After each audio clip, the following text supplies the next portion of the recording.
Bonjour, lors de notre prochain cours, nous commencerons notre cycle de rugby. Cette activité d'opposition possède des règles de fonctionnement et de sécurité. Nous allons les découvrir dans cette vidéo. Nous allons voir ce qui est interdit et ce qui est autorisé.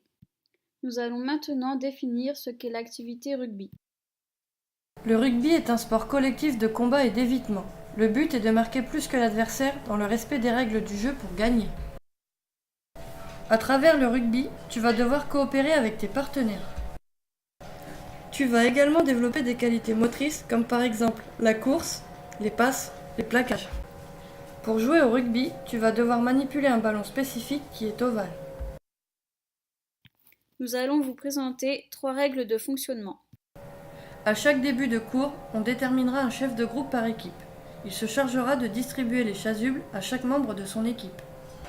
Le coup de sifflet de l'enseignant signifie qu'il faut se rassembler au centre du terrain. Tu devras t'asseoir et écouter les consignes dans le silence. La leçon débutera toujours par un échauffement qui a pour but d'éviter les blessures. Il se fera toujours sous forme de jeu. Enfin, la dernière règle de fonctionnement est celle de l'organisation des matchs.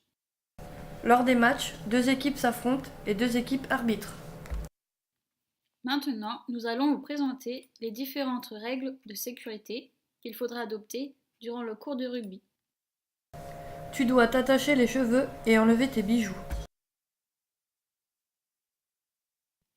Il faudra aussi penser à enlever tes lunettes. Pour éviter de blesser tes camarades, Tu as interdiction de plaquer au-dessus de la ceinture. Il est interdit de faire des croche-pieds et de bousculer ses camarades. nous allons maintenant voir ce que tu dois faire pour éviter de blesser tes camarades. Lorsque tu es au sol, tu dois obligatoirement lâcher le ballon vers ton camp. Cette règle s'appelle la règle du tenu. Lorsque tu effectues un plaquage, tu dois accompagner ton partenaire au sol. À la fin de chaque leçon, il y aura un bilan sur tes progrès et sur ce qu'il reste à apprendre.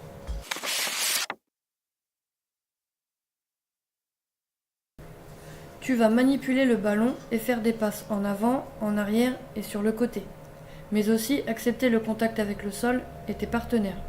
De même, tu devras prendre des informations sur le ballon, les partenaires et tes adversaires. Et surtout, n'oublie pas tes baskets, ton short et ton t-shirt que tu n'as pas peur de salir.